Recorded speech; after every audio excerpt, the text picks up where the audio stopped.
Il marche, le micro, il marche. Bien, bonsoir. Dans quelques semaines, la Cinémathèque française, créée par Yves Lanzois, va fêter ses 50 ans. Parmi les cinéastes vivants, Jean-Luc Godard, c'est lui qui a le plus et le mieux contribué à ce que cette cinémathèque soit ce qu'elle est. La cinémathèque, depuis toujours et surtout aujourd'hui, elle a les préoccupations que Jean-Luc Godard, le cinéaste, a. Elle nous inspire et je pense que ce soir, vous allez pouvoir poser des questions. Je suis un mauvais présentateur, excuse-moi Jean-Luc. Ah non, non, Mais ça s'est fait à la... Bon, on peut arrêter un peu, s'il vous plaît, les photographies. Arrêtez un peu.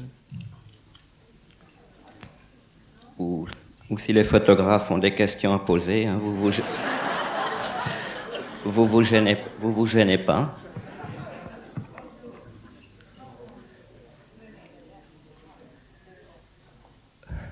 Je sais pas si vous avez des choses à me dire ou des questions à poser. Sinon, moi j'ai fait ça pour moi aussi, pour revoir, des fois pour se donner du courage, voir des anciens films, des manières de jouer, des styles différents. Il y aurait pu en avoir des tas d'autres. J'ai demandé à la Cinémathèque de choisir arbitrairement le début de deuxième, ça aurait pu être la troisième bobine, et comme ça. C'est un peu dommage qu'ils croyaient que je tenais absolument à tel film plutôt qu'un autre, alors que n'importe quel film aurait fait disons, il y aurait pu avoir un sentiment différent, mais c'était un peu ça, ce qui fait que là, ils se sont compliqués la vie en passant du 16 au 35, ils n'y arrivaient pas bien. Et c'était intéressant. La 5e chaîne diffuse un de vos films avec de la pub en tranche au milieu. Vous savez, la pub, moi j'ai jamais été contre les... Je pourrais dire que mes films n'ont été que des films publicitaires pour certains sujets, plutôt que d'autres. J'en ai fait une fois un film publicitaire, je crois il y a une quinzaine d'années. Il a été refusé parce qu'il durait 1h30 par exemple. Donc la pub, moi j'ai rien contre. Je trouve qu'aujourd'hui, c'est un des rares endroits qui est soigné. Et ce qui m'ennuie, c'est qu'on n'a que 3 minutes pour parler d'une Renault ou d'une Gauloise.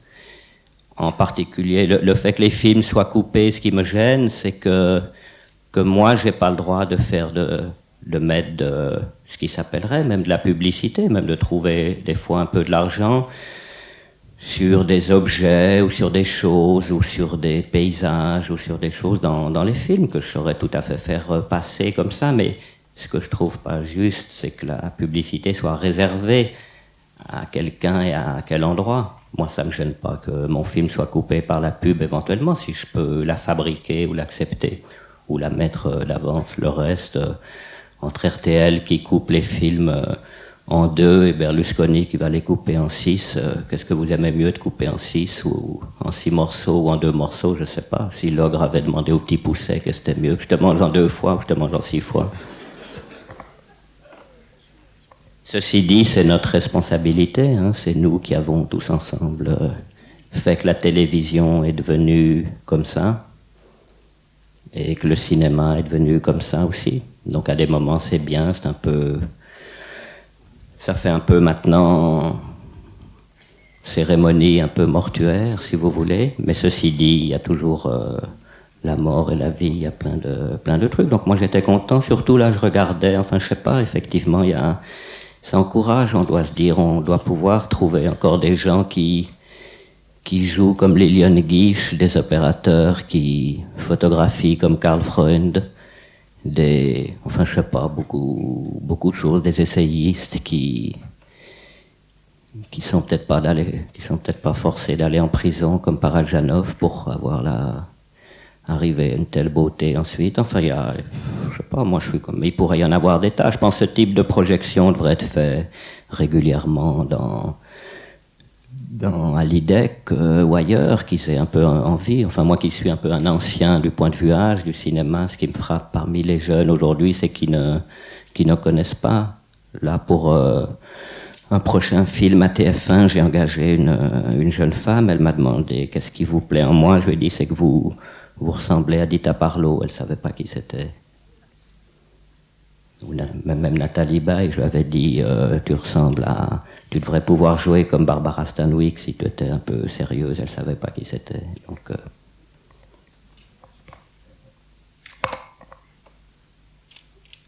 Oui, je voulais demander, il y a une phrase qui a souvent été énoncée, c'est l'histoire du cinéma, c'est l'histoire des deux yeux qu'on a fermés. Alors, est-ce que Jean-Luc peut expliciter ça là, parce que c'est moi qui ai dit ça? Paraît-il, oui. Ah oui, il paraît, mais enfin... Non, là, je ne sais pas, vous me prenez un peu au dépourvu. Je sais pas, par rapport, je sais pas quel effet vous a fait ce style de projection. Ça correspond, moi, à ma manière que j'ai toujours un peu eu de lire les livres, d'écouter la musique ou de regarder, c'est de feuilleter ou de lire avec attention tout à coup une phrase et puis de feuilleter le reste, ou même au cinéma d'aller voir 5 minutes de l'un et 5 minutes de l'autre, parce qu'à des moments, 1h30, c'est ou tout un concerto de Gershwin en entier ou une sonate de Mozart, c'est trop la vie telle qu'on la mène. On peut pas tout à coup rentrer même si on est un peu privilégié, comme le sont les artistes qui ont un peu plus de temps, quand ils ont un peu à moitié réussi, un peu plus d'argent, mais on peut pas tout à coup à 5 heures comme ça écouter une sonate de Mozart comme ça. Donc les films, j'aime bien voir des bouts comme ça. Et là, au bout d'un moment, ce qui me frappait, c'est que tous ces films, je pense, je les ai choisis complètement au hasard. Quand le monsieur de la Cinémathèque m'a téléphoné, un jour après, je me suis mis au café, j'ai fait une liste des noms qui me venaient. Il y aurait pu en avoir d'autres, et on voit qu'on pourrait fabriquer des enchaînements très, très, très facilement. Après La Foule, on met Ingrid Bergman qui dit à Mel Ferrer, j'aime La Foule. Bon, ça c'est... Peut-être qu'ils feront ça. Enfin, c'est ce que fera peut-être Berlusconi dans ses émissions culturelles.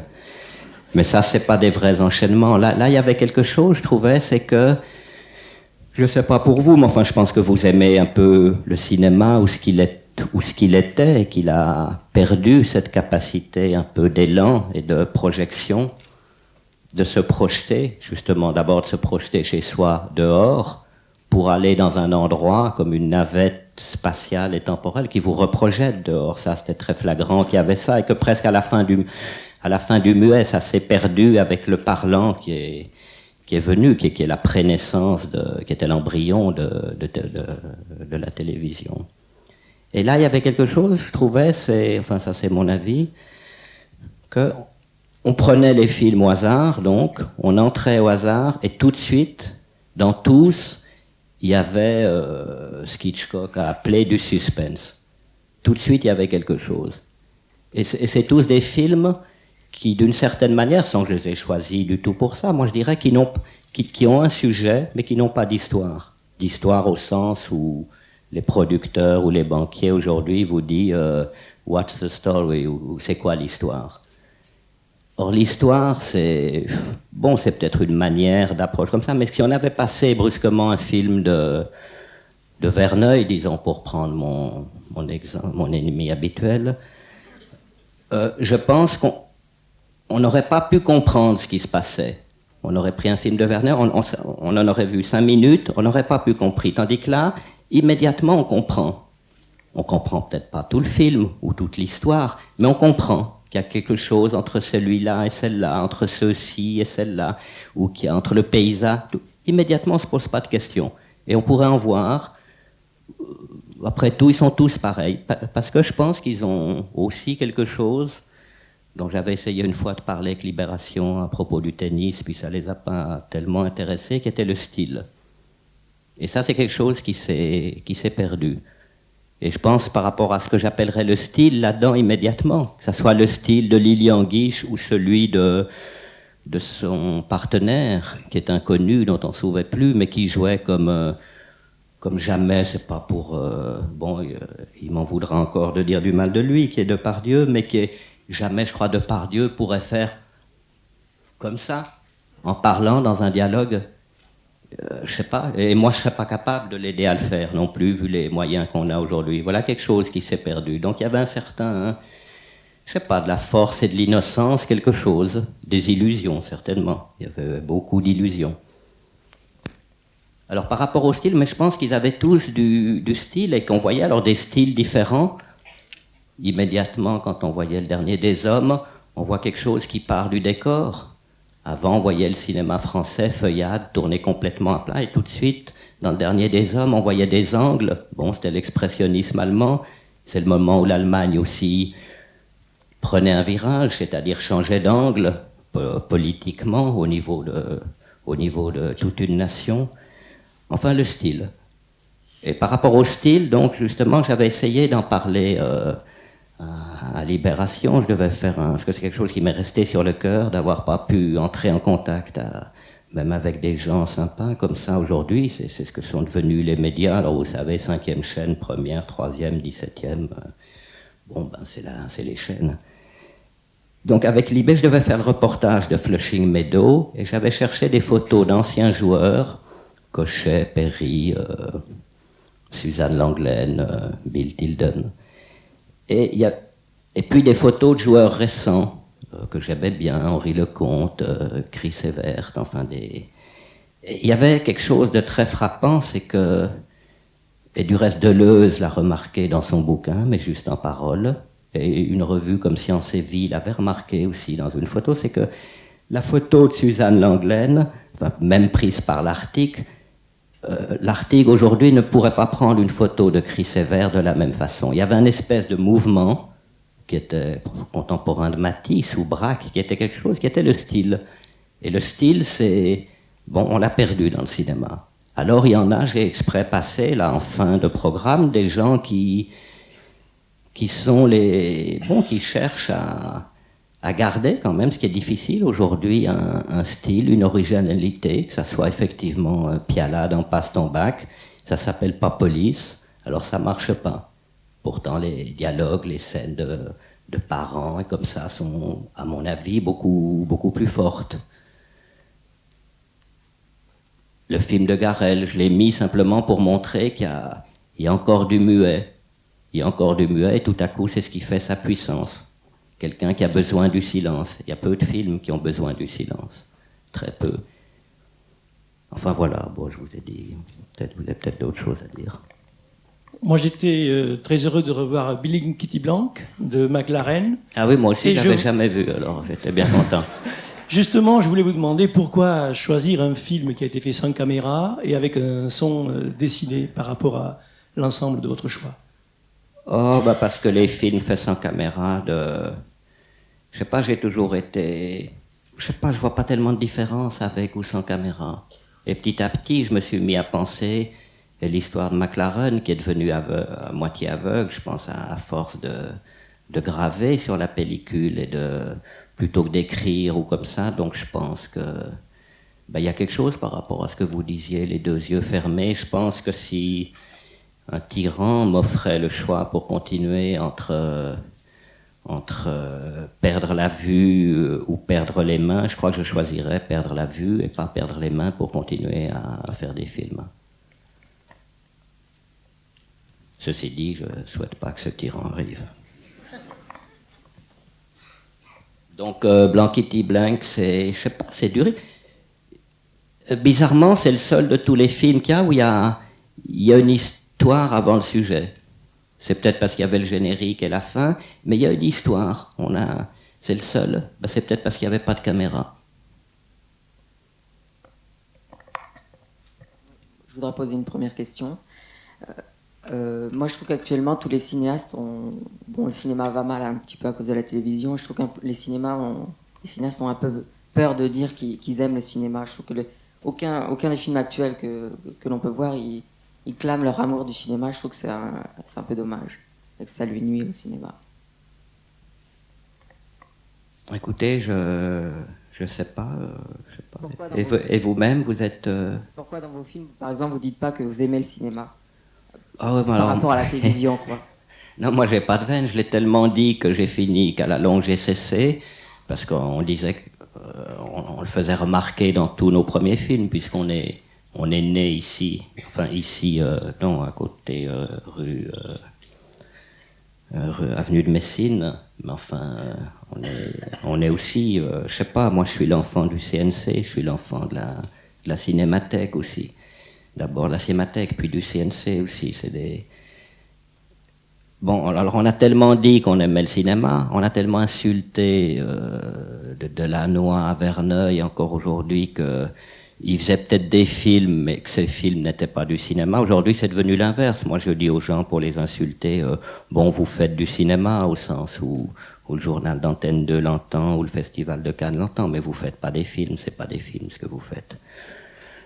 Donc, je sais pas, les jeunes qui font enfin, je sais pas. Vous-même, vous êtes à l'IDEC ou à Vaugirard? Pas encore. Pas encore? J'espère bientôt.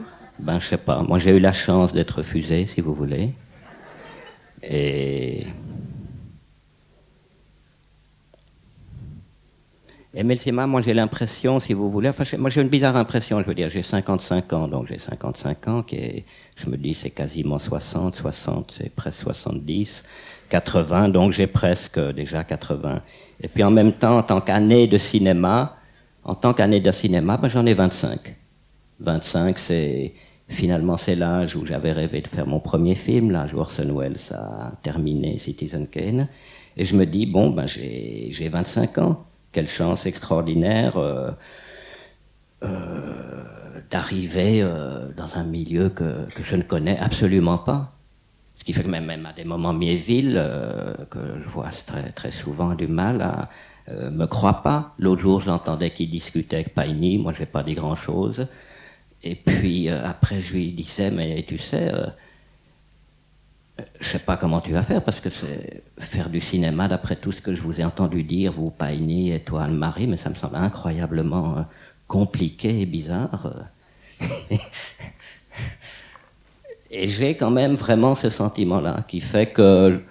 Je sais pas, l'éternel, je voulais recommencement à zéro, mais après tout, qui a inventé le zéro? Les Arabes, à quel moment, avant, après, il y a des choses...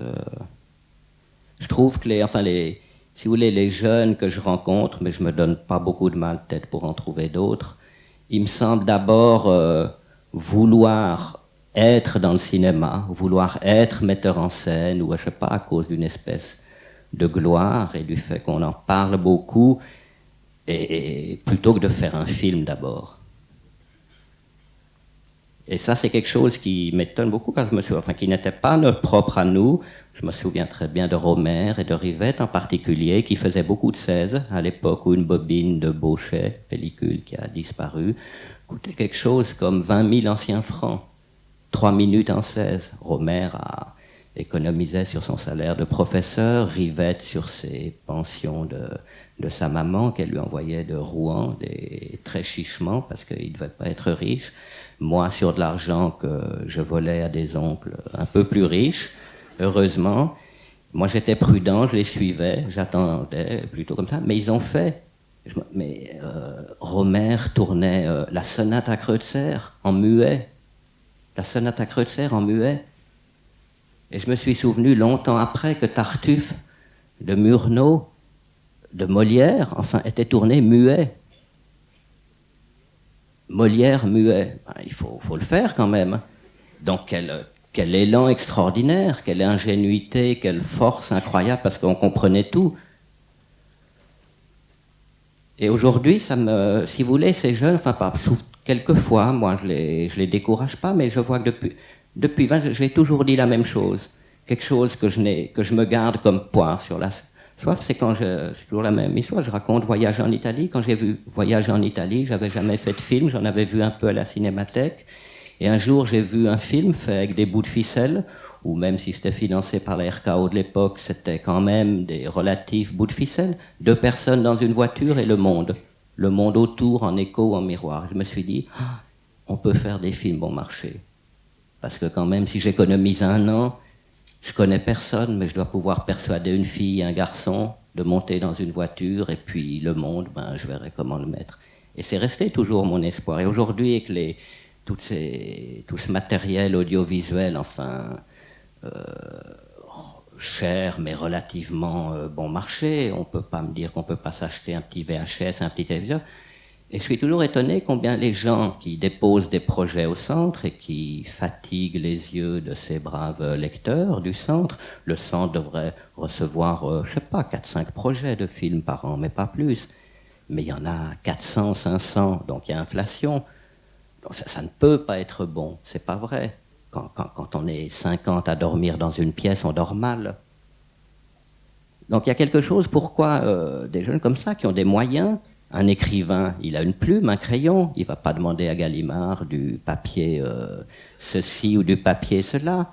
Donc aujourd'hui, les 3/4 des films qu'on voit, 80% des films qu'on voit, c'est 2 personnes ou 3 à la rigueur dans 1 ou 2 décors. Ça, c'est tous les films. C'est le 80% des films. Ces films-là, ils peuvent être faits pour soi d'abord et pour les 2 ou 3 amis. Alors je crois que souvent je dis aux gens ça, mais faites-le. Bon, je ne veux même pas lire votre truc, tournez-le. Tournez-le. En 1 an, vous arrivez bien à économiser, à taper, à voler, à faire quelque chose, mais ça vous coûte quoi je ne sais pas, 50 000 anciens francs, même pas. 100 000 anciens francs, disons. 150 000 avec des imprévus. Voilà. Or ça, personne ne me fait croire qu'un étudiant à l'IDEC ne peut pas sur 2 ans, s'il en a besoin, économiser 150 000 anciens francs, emprunter ou me louer à moi, car j'en ai pas mal donné, je lui louerai pas trop cher, un VHS d'il y a 2 ou 3 ans, et tourner. Le son sera pas très bon, l'image sera moyenne, mais de quoi il a peur? Moi je crois qu'il a peur de voir tout de suite ce qu'il est capable de faire, et de le montrer après, et de voir que peut-être, ce que je pense, pour les 3/4 d'entre nous, ils n'ont pas à faire de cinéma. La France fait trop de films. Les Américains, qui ont 10 fois plus de gens que nous, ils font 100 à 150 films par an. Ils ont de films qui distribuent théâtralement. Nous, on en fait 150. Mais c'est trop, pratiquement économiquement, et la crise vient uniquement de là. C'est nous les responsables. On n'a pas à faire de films. Il y a d'autres beaux métiers. On fait des films si on veut tourner Tartuffe muet. Eh bien, je n'en connais pas beaucoup dans cette salle, moi compris, qui seraient capables, qui sont capables. Une question, c'est, vous avez dit à la conférence de presse de Venise à propos de Prénom Carmen que vous aimiez le cinéma parce que le cinéma parlait toujours d'amour. Même les films de gangsters, c'était l'amour de l'argent ou des revolvers. Vous pourriez vous expliciter un peu plus? Moi, je n'ai sûrement pas dit ça comme ça. Mais... Moi, je l'ai lu comme ça dans le cinéma. Non, ça m'étonne. Non, je vous ai dit, c'est toujours une histoire de couple. On voit toujours de couple où il est question que d'amour. Sans amour, il n'y aurait pas de cinéma. Enfin, j'ai dû dire quelque chose comme ça. C'est un relais de... Oui, sans amour, il n'y aurait pas de cinéma.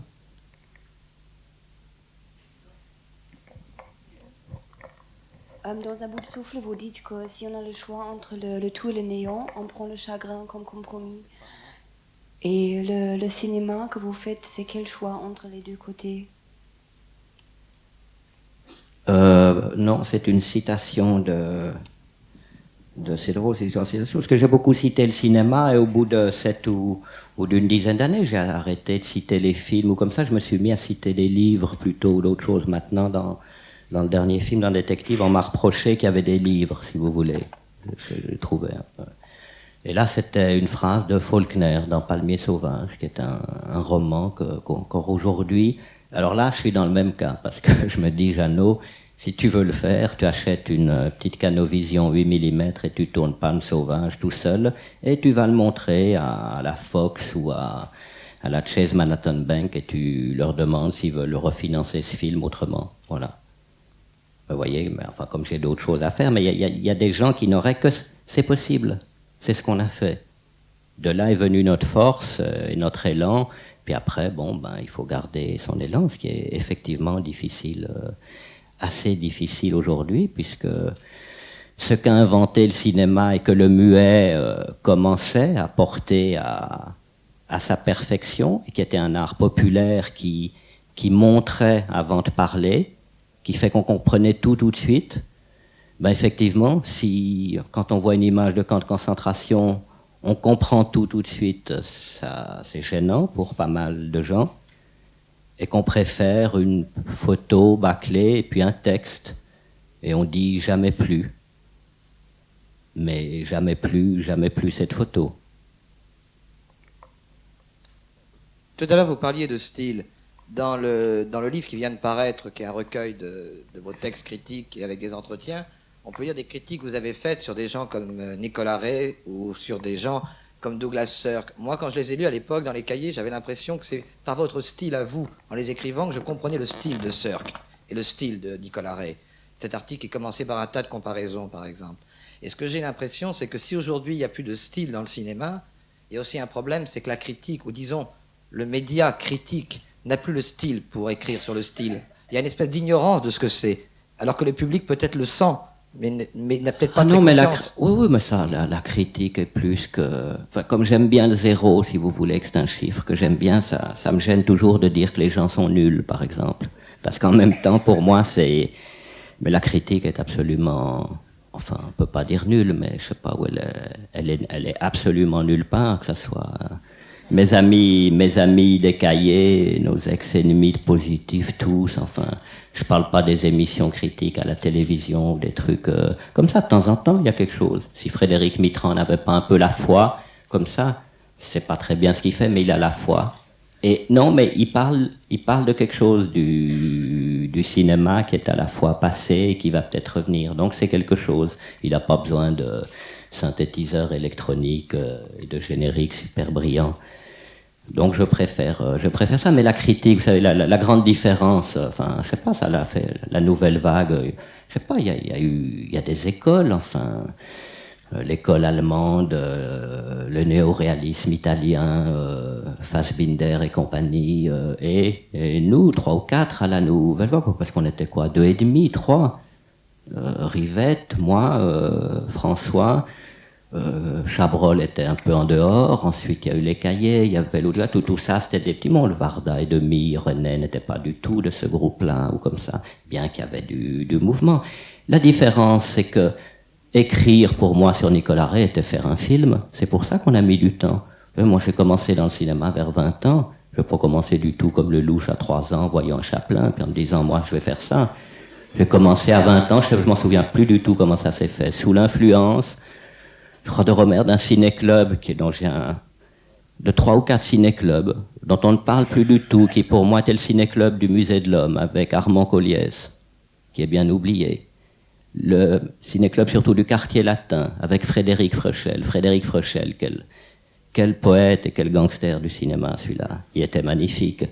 Toute la famille, enfin presque, je connais presque la famille Sard aujourd'hui qui peut me rappeler la famille Frechel. Il y avait un ciné-club aussi au... Non, là je m'en souviens plus. Mais je me souviens de Colliès, si vous voulez, qui était, je me demande ce qu'il est devenu.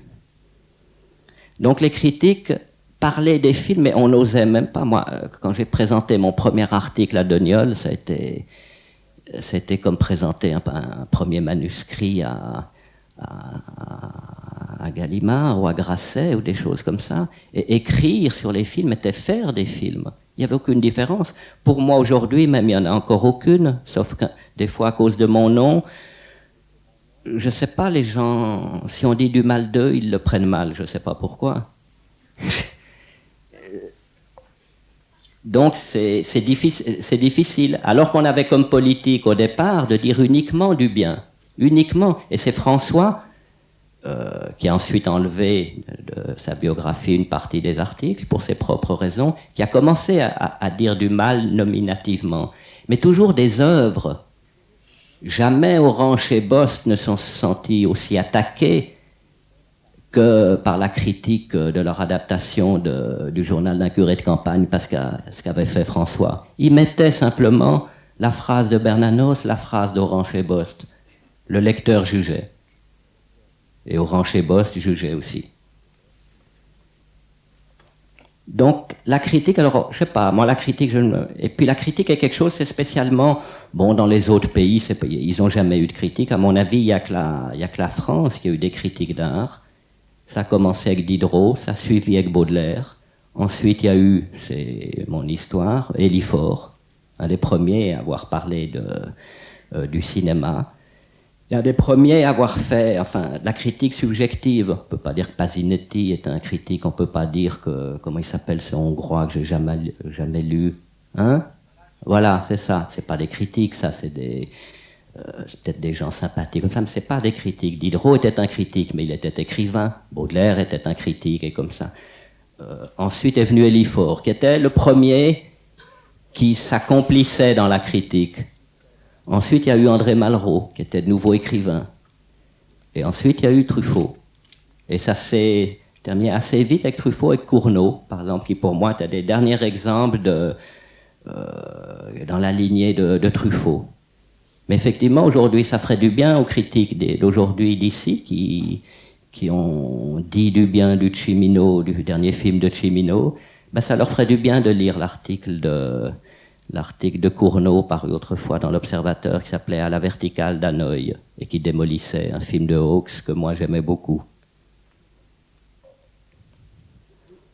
Donc je crois que les critiques, si vous voulez, c'est qu'ils font pas de films, ils n'ont pas envie de les voir. Certains ont un pouvoir, donc ce sont des docteurs célèbres. Le docteur Danet est un docteur important, c'est comme un avocat qui fait des plaidoiries, mais qui vient de la littérature. Ce qui leur manque, c'est le contact avec les films.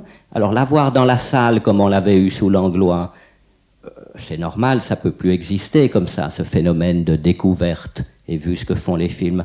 Par contre, il y a quelque chose, je sais pas, qui doit leur manquer, un peu de leur faute, un peu de la faute de tout le monde, c'est un peu toujours la faute de tout le monde, qui doit leur manquer, c'est quelque chose, la production. Ils produisent un article et ils ne produisent pas un bout de film sous forme d'article. Donc il doit y avoir quelque chose. Et alors ça devient... Enfin voilà, si vous voulez. Et c'est gênant parce que les critiques qu'on reçoit sont nominatives au mauvais sens du terme. On dit Godard est un con ou est un catholique ou un comme ça. Bon, ben mais on me dit pas là c'est pas un travelling ça c'est encore, je connais que les producteurs encore, et certains, les rares avec lesquels j'arrive un peu à me lier, parce qu'ils me disent là je trouve con ce cadrage, et puis je leur montre que non, ou comme ça, mais on parle pratique. Jamais un critique vous dit ça. Malraux le faisait, Truffaut là, je crois qu'il était le plus grand là-dessus. C'était vraiment des exemples. Et on voyait ce qu'on aurait pu faire, ce qu'il fallait pas faire, etc. Allô? Excusez-moi, je suis un peu ému de vous poser des questions parce que j'ai pas vu beaucoup de vos films. Mais bon, j'ai entendu parler de vous comme intellectuel, tout ça, mais est-ce que vous avez envie de faire un film d'action? Vous avez l'air d'aimer le Cimino, là, par exemple. Est-ce que vous n'avez pas un projet de grand film d'action après 25 ans de carrière, un film qui n'arrête pas, qui n'arrête jamais? Faire un film d'action, vous voyez. Faire un film qui n'arrête jamais? Ou arrêter de faire des films comme je fais, de faire un grand film d'action? Ben écoutez, j'ai commencé avec Je vous salue Marie, mais c'était des actions de grâce, et ça, pas beaucoup.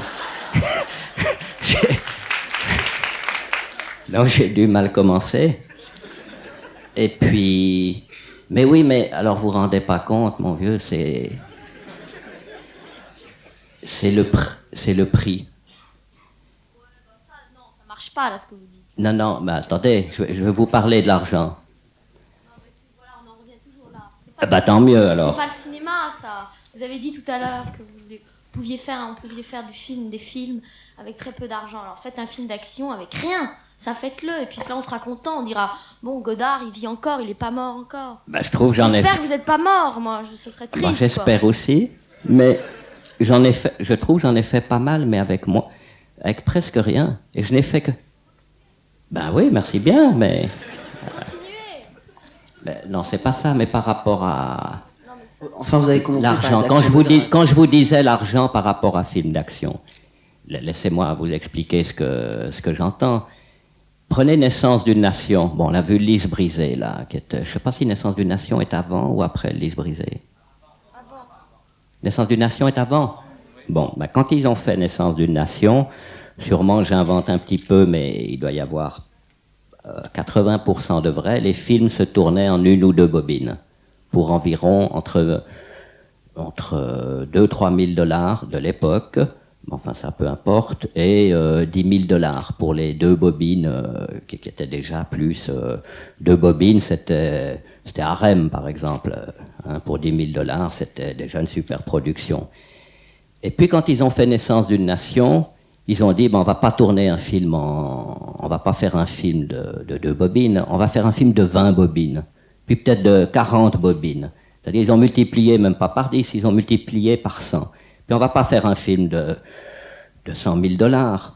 On va pas faire un film d'1 million de dollars non plus, on va faire un film de 10 millions de dollars. Ils sont passés de 10 000 à presque 10 millions de dollars. C'était un saut, et sans ce saut quantitatif d'argent, le saut, et l'un et l'autre se tiennent, le saut qualitatif qui a amené Naissance d'une nation, où tout a été repris, toutes les inventions de tout le monde, y compris celle de Griffith, car tout le monde, c'est pas lui qui a inventé le gros plan ou ceci, tout a été fait dès le début.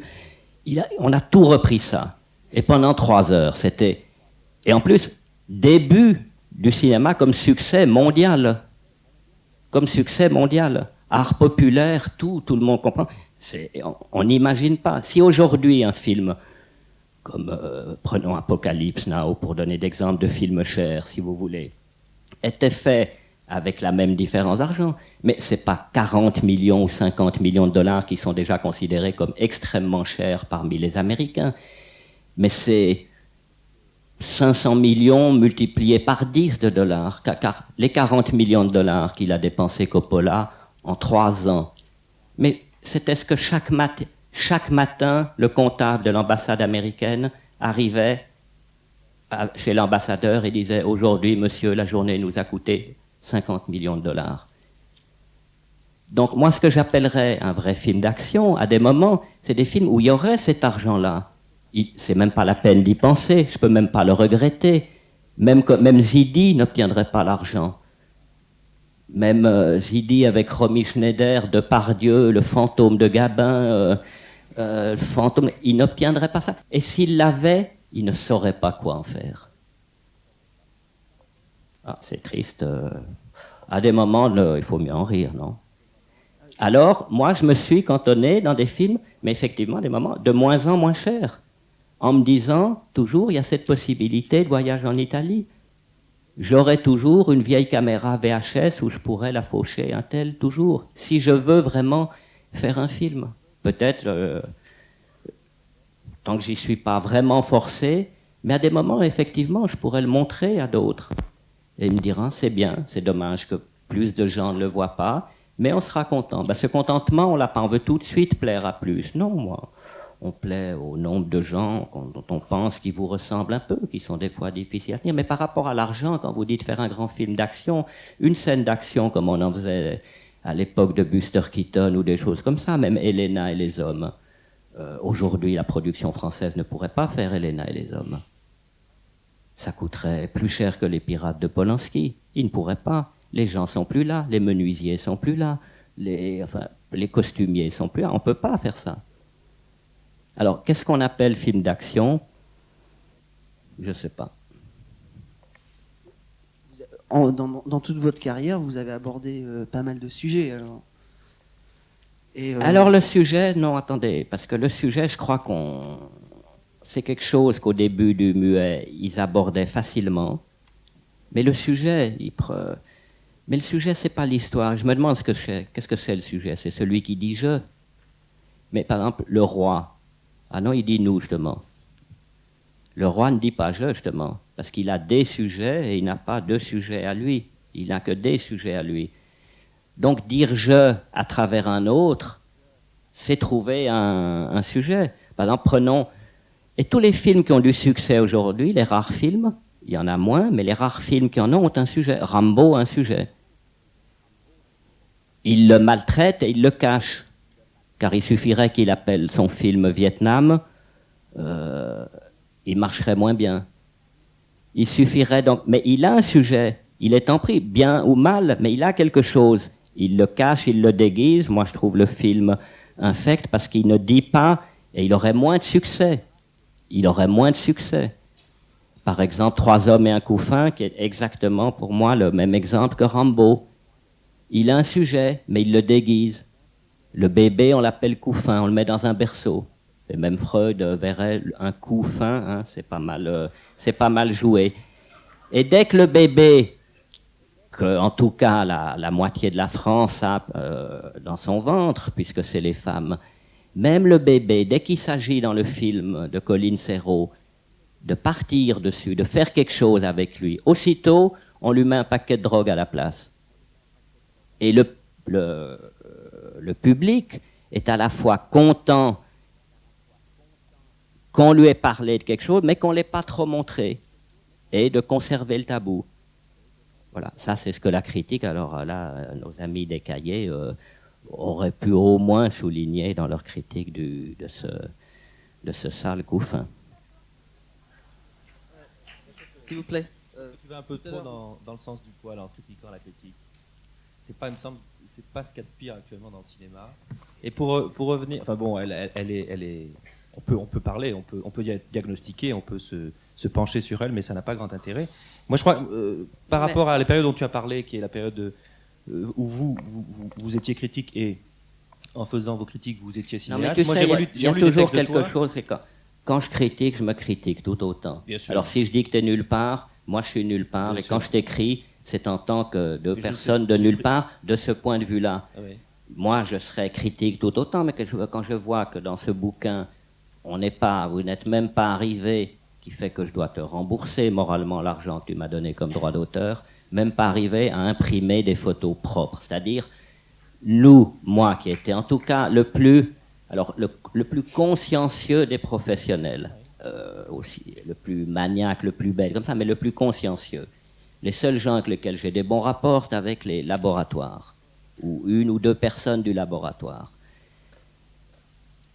Et quand aujourd'hui, par exemple, la nouvelle vague, où on a dit, où on continue à dire, et on dira toujours, parce que la photo, un certain style de photo inventé par la nouvelle vague a été dans le sale et le crasseux, quand je vois comment sont imprimés ça, comment tu veux que moi, je me dis, bon, effectivement, Godard fait des photos, regardez ses films, c'est dégueulasse, c'est mal imprimé, c'est gris, c'est ça. Or, ce n'est pas ce qu'on a fait. Donc, à des moments, je dis, mais quelle critique de film, vous m'aidez, je vous dis. Et puis, on n'arrive pas à faire une bonne photogravure, alors que je suis prêt en plus à la payer. Si tu veux que je te dise. Tout ça que je voulais te parler. Moi, c'est ça que je voulais parler, mais alors, j'ai bien voilà. entendu, et tu sais très bien. Donc, j'ai critiqué ce point précis. Non, et tu sais très bien ce qu'on s'est dit aussi et ce qu'on va faire ensemble après. Mais c'est pas le problème. Non, je veux dire, quand j'ai lu des textes critiques de toi ou relus, ce qui me frappe, moi, c'est c'est vrai que vous avez tous fait des films et que collectivement il y a eu un élan, comme tu disais tout à l'heure, mais ce qui est frappant surtout, c'est la légèreté et l'enthousiasme. Surtout la légèreté. Et je dois dire aussi que c'est que vous étiez dans une époque bénie. Vous étiez à la fin des années 50, c'était béni. Non, mais moi j'étais un bébé, mais quand on revoit ces films, soit aujourd'hui, ce qu'on a vu, soit quand on se dit que tous les films des anciens étaient encore là, les anciens étaient encore vivants, et on a l'impression qu'ils vous ont passé le relais. Mais ils étaient là, Hitchcock, Ford, tous, Hawks étaient vivants. Donc, bon, la critique, c'était quand même... Il était possible d'être enthousiaste et critique. Aujourd'hui, bon, c'est vrai qu'il y a une sinistrose générale. On a eu une veine incroyable, dont je remercie je mieux, ne sais pas qui, mais tant mieux, bien sûr. Ceci dit... Je trouve qu'aujourd'hui, par exemple, le cinéma va beaucoup plus mal du côté de la production et de l'absence absolue de sérieux chez les producteurs que chez les critiques qui ne sont que le dernier relais où ça va mal. Mais tu sais, les producteurs, il y en a 3 cas, effectivement. Les producteurs, il y en a moins. Les producteurs, il y en a moins, et c'est plus... Mais il y en a, je sais pas. Est-ce qu'il y en avait tellement plus? Je sais pas. Je sais pas. Si tu regardes de mon temps, il y avait à peu près le même genre. Il y en avait plus de sociétés de production. Et c'est vrai que moi j'ai toujours, enfin, je sais pas où je sens que faire un film, le produire était quelque chose de beaucoup plus féminin. C'est pourquoi peut-être indépendamment du fait de mon attrait pour les femmes et de mes relations un peu difficiles où je suis resté complètement... il y a quelque chose d'en faire un film qui est de profondément, pour moi, féminin, qui fait que ça me gêne moins d'avoir filmé plutôt des femmes que des hommes. Maintenant, je dois un peu changer au bout de 20. Mais la production est quelque chose... effectivement, aujourd'hui, la diffusion est devenue beaucoup plus importante. La force de tous ces films muets, ils étaient grosso modo produits avant d'être diffusés. Dans l'idée de production. Aujourd'hui, quand je signe un contrat avec Gaumont, ils appellent 3 actes. Alors, il y a l'acte de distribution, l'acte de production et l'acte de vente à l'étranger, et on répartit l'argent. Eh bien, l'acte numéro 1, c'est l'acte de diffusion. Et l'acte de production vient toujours en 3e. C'est-à-dire, la production vient en dernier. Et ça, c'est un signe, puisque Gaumont, par ailleurs, est une société très, très intéressante d'un point de vue, en particulier du point de vue de l'exploitation et des salles, mais d'un point de vue de production, il n'y a plus de production. Donc, elle est entre les mains des individus. Elle est entre les mains des individus. Nous, on ne savait même pas ce que c'était que produire un film. Moi, j'ai mis 20 ans, enfin à peu près 25 ans, effectivement, qui est l'âge adulte, à comprendre comment ce monde fonctionnait, à pas se faire trop voler, à comprendre certains trucs, à avoir des trucs techniques comme ça. Alors, la critique, bien sûr, elle en est, mais disons, pour moi, la critique fait partie de la production. Il peut y avoir...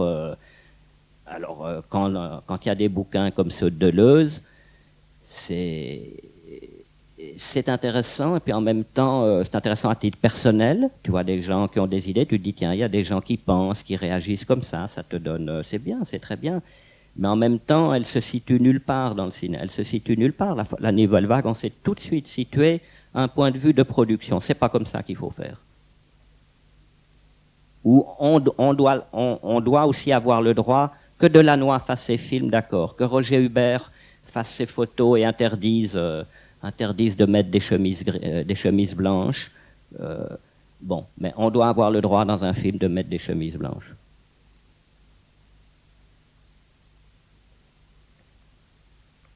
S'il vous plaît, tout à l'heure vous parliez du style. La Nouvelle Vague. Je voudrais rappeler quand même, il y avait des critiques qui ont fait énormément pour la Nouvelle Vague. C'était des critiques. Il y avait Bazin, il y avait Sadoul. Sadoul a dû défendre Jean-Luc Godard pour son film Le Petit Soldat. Je ne voudrais pas nommer la revue qu'il a attaqué en les traitant des fascistes, et y compris Georges Sadoul, fasciste, parce qu'il a défendu Le Petit Soldat de Jean-Luc Godard. C'est seulement comme ça, j'ajoute comme souvenir. Bon, il y avait du vrai sûrement dedans, dans cette injure.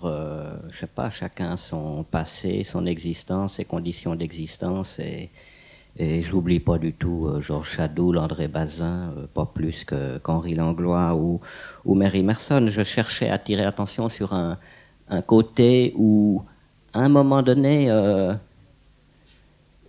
pour moi, c'est des produits. C'est plus, disons, on était plus comme critique réalisateur des gens. Alors, mais je le dis, moi j'ai une telle admiration pour les producteurs, ou comme ça que j'ai fini par le devenir, et qu'en ce moment je le suis même plus que réalisateur. Des gens comme Langlois étaient un producteur de films. Il produisait la vision des films. Sadoul produisait la lecture de certaines choses dans ce qu'a été le cinéma. Bazin produisait aussi d'une autre façon. Ils étaient moins directement réalisateurs sous forme d'articles, ce que j'appellerais la critique. Ils émettaient des critiques, qui étaient leur métier, ils avaient un jugement, et comme ça. Mais disons, ils étaient plus objectifs, pour appeler entre objectif et subjectif. La création est dans un domaine, on la voit objectivement, puis elle est totalement subjective aussi. Donc c'était dans ce sens-là, il faut pas le voir autrement. C'était pour faire des catégories. Je sais très bien ce ce que je lui dois et le réconfort que j'ai pu trouver. Et même, ou une œuvre même comme les 3 premiers volumes ou les 4 premiers volumes, je ne sais pas exactement qui vont où il faut 4 volumes pour aller en 1900, ben ça c'est ce que j'appelle des vrais livres publicitaires pour le cinéma. C'est ça la bonne publicité, si vous voulez. Robert Bresson a dit qu'il s'intéresse plus à la forme qu'au sujet. Pour parler du style, à votre avis, qu'est-ce qui donne un style à un artiste, plus le contenu ou la forme? Oh, ça, j'ai jamais su bien répondre. Qu'est-ce qui fait le style de McEnroe par rapport à Lendl, par exemple, pour ceux qui connaissent le tennis? Je sais pas, j'arrive pas à dire tout de suite comme ça entre la forme. Je pense que Bresson, mais j'aimerais qu'on me fasse des critiques aussi comme ça. Je pense que Bresson aurait dû ces 15 dernières années se remuer un peu plus le cul et bouger un peu de Paris ou de ces berges de la Seine et quelque chose. Car on a des périodes, là quand on voyait le désert rouge, enfin, c'était fou s'il y avait déjà Zabriskie Point dedans. Bon, je n'avais pas vu depuis longtemps des choses comme ça. Puis après, Antonioni et maintenant il recherche, c'est normal, à 70 ans ou à 65 ans, comme ça, on a la double hélice de l'ADN, elle fait comme ça, on a des hauts et des bas. Un bas n'est pas plus inintéressant qu'un haut, sauf qu'il ne faut pas chercher à faire en bas ce qu'on fait en haut. Donc, je pense, Bresson, à des moments où, quand on est trop, ou à Paris, moi j'ai quitté Paris simplement parce qu'à des moments, je ne pouvais plus même imaginer qu'il y ait d'autres images que des voitures, des bureaux ou des hôtels. Et donc, j'ai fini, et entraîné par une amie encore qui, elle, supportait mal comme ça. Donc, j'ai cherché un endroit, heureusement, par Vennes, comme j'avais un passé avec cet endroit, je l'ai trouvé, qui est un endroit qui correspond pour moi. J'y ai fait quelques films, sauf qu'il peut comme ça, ensuite ça va bien, mais qui est un endroit qui est comme a dû être Los Angeles quand Robert Florey y est arrivé. Un endroit où il y a des voitures, mais il y avait des chevaux, il y avait la mer, il y avait l'électricité, il y avait la mafia. Là, on peut faire des films. Comment voulez-vous produire un film à Paris aujourd'hui? C'est pas possible. L'imagination ne peut pas. Ne peut pas, aussi gentil, on peut pas.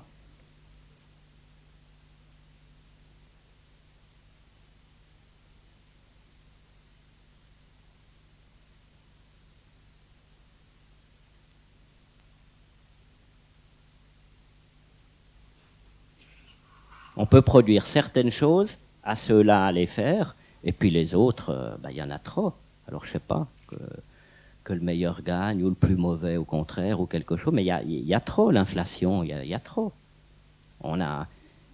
Moi-même quand je viens ici, je vois j'ai du mal, je dis pas que j'ai un autre mal ailleurs, qui est une solitude beaucoup trop grande, qui fait que je communique un peu arbitrairement, je prends un train ou un avion pour aller m'acheter presque des fois un bout de ficelle ou un paquet de cigarettes, ce qui est exorbitant aussi. Et quand Gaumont ensuite vérifie les comptes, il voit un avion pour s'acheter un paquet de gauloises, il me dit qu'est-ce que c'est que ces histoires? Mais si vous voulez, bon, chacun sa difficulté. Je préfère celle-là au fait de sentir que dans un embouteillage à Paris, le fait qu'on circule moins, et le cinéma, c'est de la communication. Le fait qu'on communique moins, que c'est difficile de communiquer de la Bastille à l'opéra. Ensuite, quand je fais un film, forcément, ça a un lien et je communiquerai pas bien. En voyant vos films et en même temps en lisant certains de vos textes, on sent le grand intérêt que vous manifestez directement ou indirectement pour le passage du muet au parlant.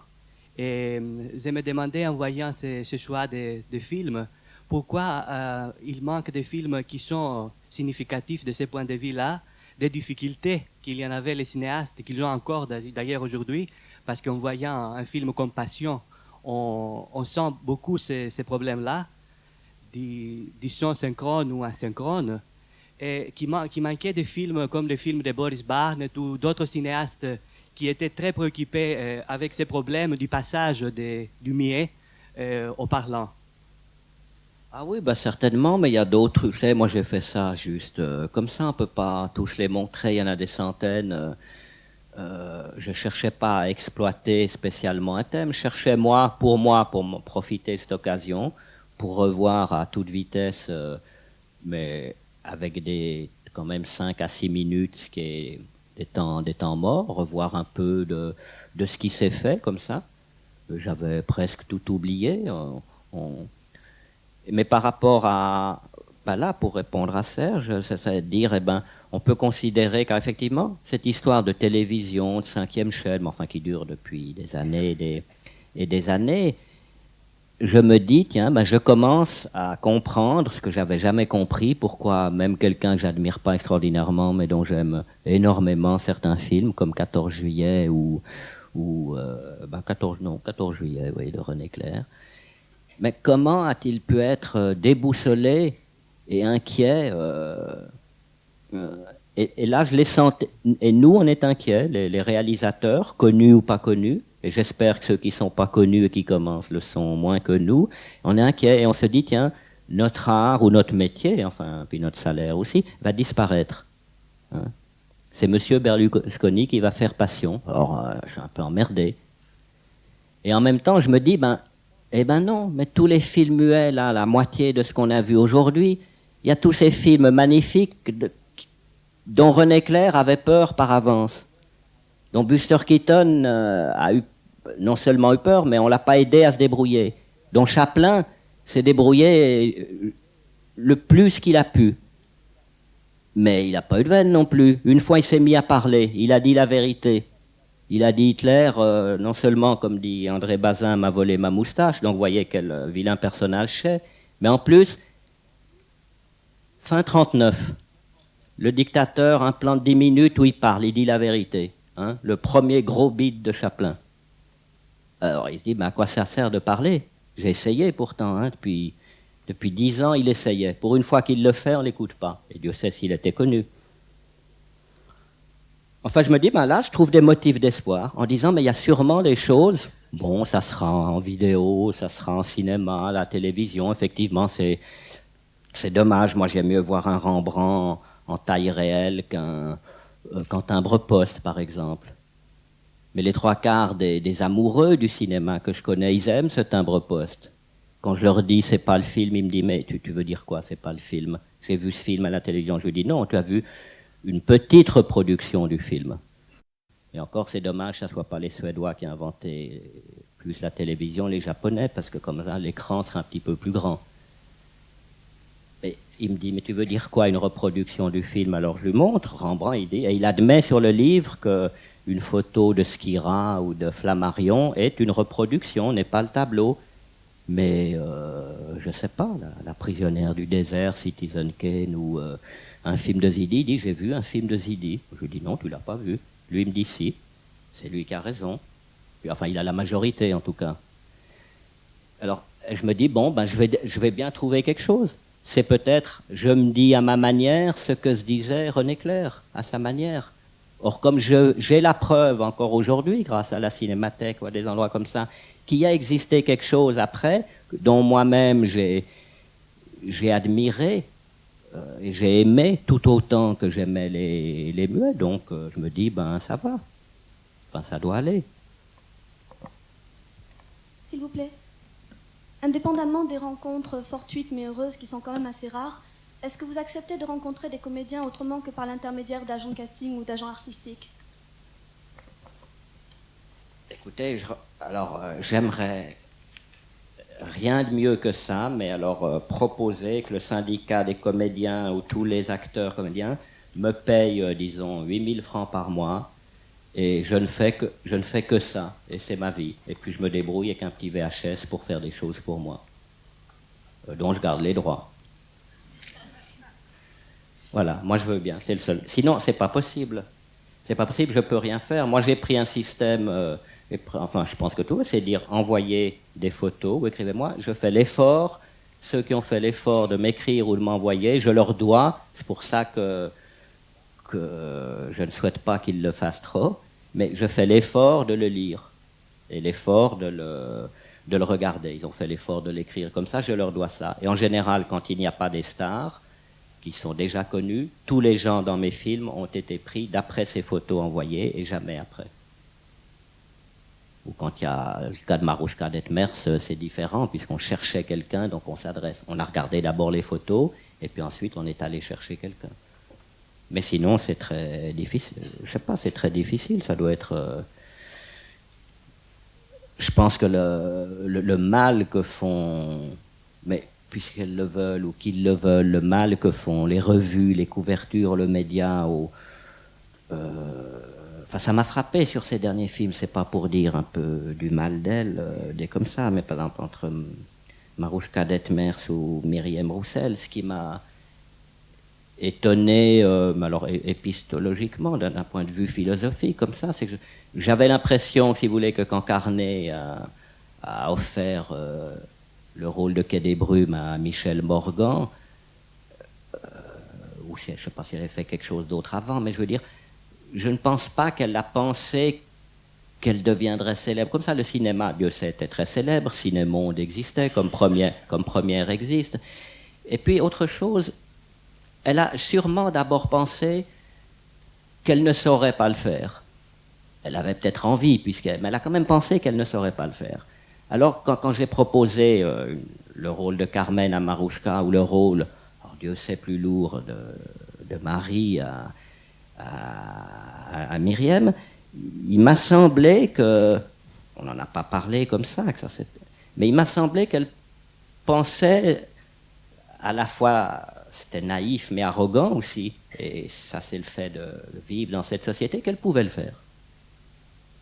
Sur Passion, par exemple, c'était extraordinaire. Par exemple, parce que sur Passion, on reconstituait des tableaux de Delacroix, comme ça, j'ai raconté ça dans des interviews. Les gens pensaient, et on disait, bon, alors mardi Delacroix, mercredi Rembrandt, jeudi Goya.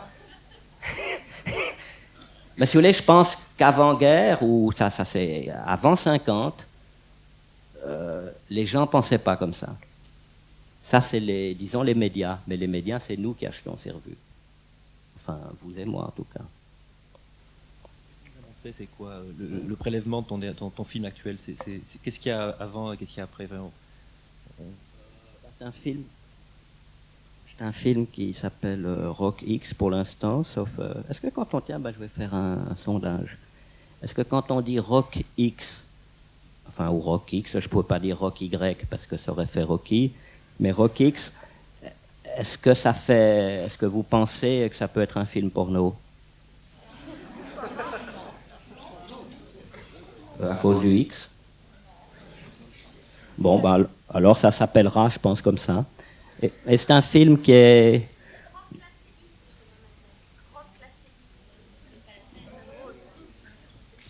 Non, mais il n'est pas X du tout, en plus. Hein, il est... Bon. Non, c'est un film où il y a une partie documentaire sur le groupe Rita Mitsuko, une partie un peu imaginaire avec Jacques Villeray, et puis une autre partie un peu documentaire sur moi qui vais à mon travail et qui les retrouve à la fin. Bon, je trouve qu'on a beaucoup parlé de cinéma, alors on va parler un peu de peinture. C'est-à-dire que ce que vous avez dit sur la critique et ce qu'on a dit sur la critique, c'est pas uniquement vrai pour la critique de cinéma, c'est vrai pour toute la critique d'art. Parce que la dernière fois qu'on a fait une exposition Renoir au Grand Palais, les tableaux de Renoir, ils étaient éclairés comme c'était pas possible, on aurait dit des couvertures de magazines. Effectivement, et on les avait en plein dans la gueule, et il y avait plus de lumière dans les tableaux de Renoir. Et toute la critique, elle a dit « Ah mon Dieu, que cette exposition est belle », alors qu'elle était mal éclairée. Ça, c'est la première chose. Parce que je crois que la critique, elle n'a pas vraiment une absence de rapport au style, ou elle n'a pas une absence de style, elle a une absence de rapport à la matière. Parce que ce qui est vrai dans Élie Faure, et ce qui est extraordinaire, c'est que c'est quelqu'un qui parlait de la matière dont sont faites les choses, avant de parler des choses elles-mêmes. Deuxième chose que je voudrais vous dire, c'est que c'est simplement que les films, je les adore, et que je ne peux pas vous dire autre chose que d'aller au Louvre aujourd'hui, parce qu'il y a une chance extraordinaire, c'est que les cabinets nord du Louvre, ils ne sont pas éclairés, il n'y a pas de lumière, et que tous les tableaux de l'école du Nord, les Van Eyck, les Memling et les David, ils ont leur vraie lumière et qu'on peut les voir. Alors je vous dis ça simplement, si jamais vous avez le temps, allez au Louvre, c'est la seule chose que je peux vous dire. Puis la troisième chose, c'est que je voudrais savoir pourquoi vous n'aimez pas le Cimino, parce que vous n'avez pas l'air de l'aimer. Moi, c'est un film qui, justement, sur la matière et sur la plastique, me plaît beaucoup, mais avec quand même cette restriction sur l'idéologie, je trouve que c'est un film dégueulasse, non pas parce que pour le problème du racisme, qui est un faux problème, parce que c'est un film de croisade, parce que c'est un film de christianisme, parce que c'est un film de chrétiens qui aiment la croisade. Je sais pas, mais enfin écoutez, je sais pas, si j'oublie de le dire, rappelez-moi.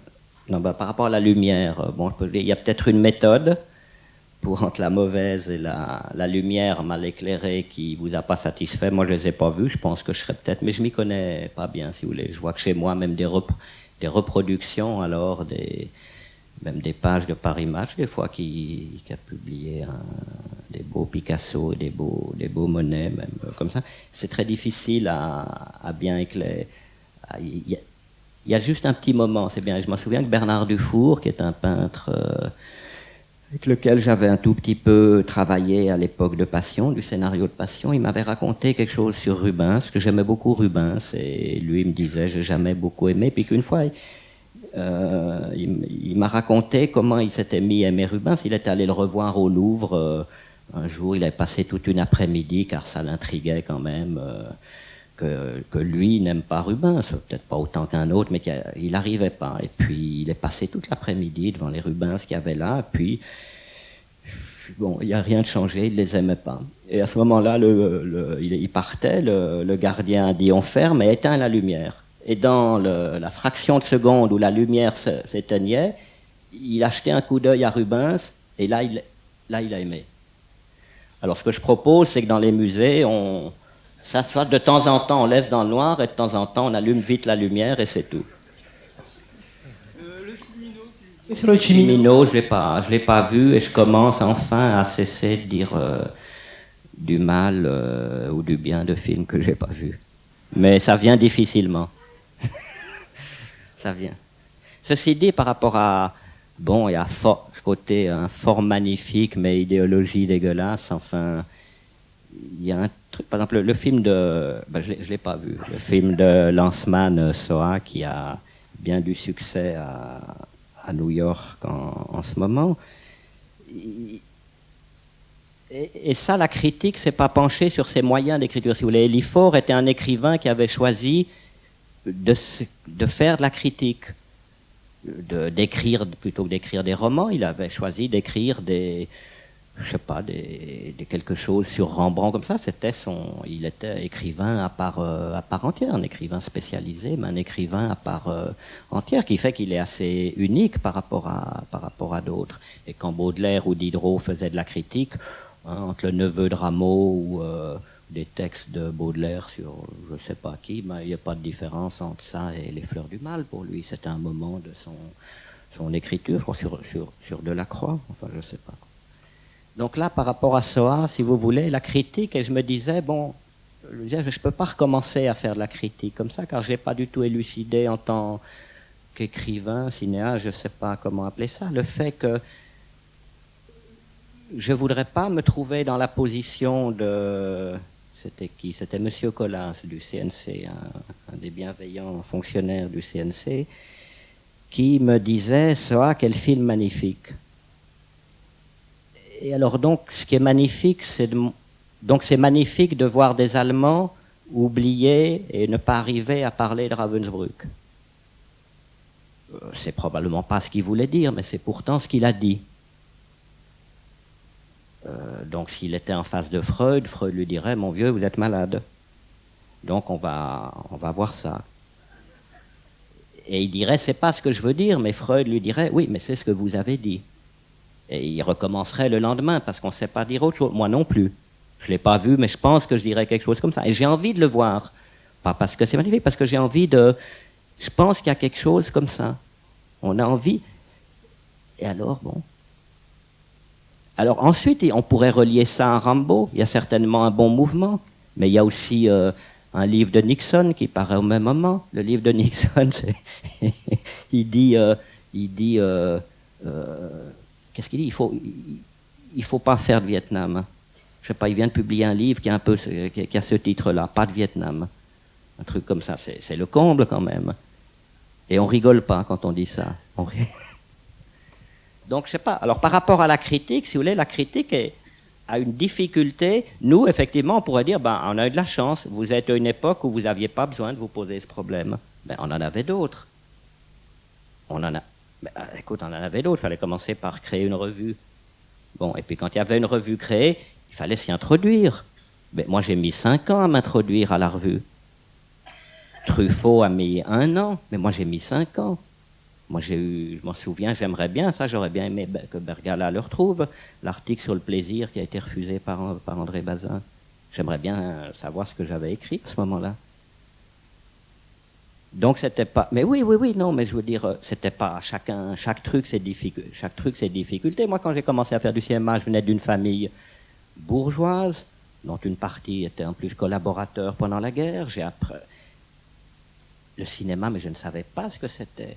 Et quand j'ai dit à ma mère que je voulais peut-être faire ça, pour elle, c'était un milieu qui était lié à l'homosexualité, qui était un milieu dangereux. Même pas le cirque. Le cirque, encore, c'est les baladins, c'est pas sérieux, c'était ça. Et elle avait peur pour son poussin qu'il aille dans ce milieu-là, si vous voulez. Enfin, c'était quelque chose... Aujourd'hui, tout le monde sait ce que c'est. À mon avis, je dirais plutôt, tout le monde sait ce que c'est que le cinéma. Vous ouvrez Première, les gens savent ce que c'est que le cinéma. Par contre, je dirais aujourd'hui, l'inverse de ce que je dis, ils ne savent pas ce que c'est qu'un film. Je voudrais poser comme question... Bon, peut-être que les gens aujourd'hui savent ce que c'est le cinéma, peut-être qu'ils ne savent pas ce que c'est la peinture ou d'autres arts aussi. Et je voudrais savoir par rapport à quelqu'un qui a fait beaucoup de films comme vous, qu'est-ce que ça veut dire le fait qu'il y ait cette espèce d'inflation d'images sans cesse, c'est-à-dire d'images vidéo, il y a de plus en plus de chaînes télévision, etc. Publicité. C'est nous qui la voulons, l'ensemble de nos semblables, réunis majoritairement et payant leurs redevances. Vous voulez que je vous dise? Je ne sais pas. Avec les moyens. Est-ce que les Allemands voulaient Hitler? Ils ont voté pour lui, il n'a pas pris le pouvoir par la force. C'est l'exemple dont on parle moins, Hitler, qui est toujours... c'est le seul du reste qui est assez incroyable, parce qu'on met une couronne d'épines sur la tête de n'importe qui, personne ne pensera tout de suite à Jésus. On met juste une petite moustache à la Charlot, même sans la mèche, immédiatement, tout le monde sait qui c'est. C'est quand même un truc, c'est qu'il nous ressemble à tout le monde, il nous ressemble à tous. Plus fort, moins fort, je ne sais pas. Donc il y a quelque chose. Mais il n'y a pas d'image, vous savez bien, il n'y a pas d'image à la télévision. Il y a des photos.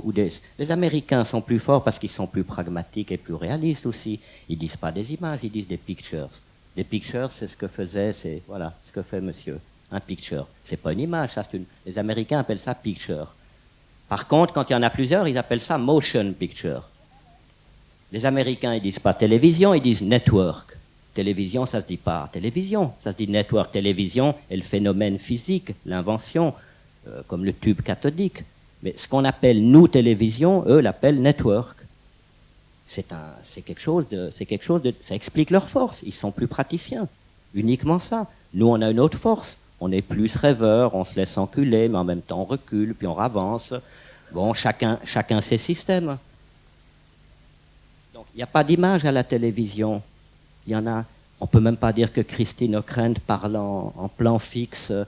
Moi, on me reproche les plans fixes. Christine Ockrent, elle peut parler des heures en plan fixe. Personne. Elle a même un César pour ça. Alors pourquoi brusquement après, nous, on nous le reproche? J'ai jamais compris. Il en faut pour tout le monde, des petits, des grands.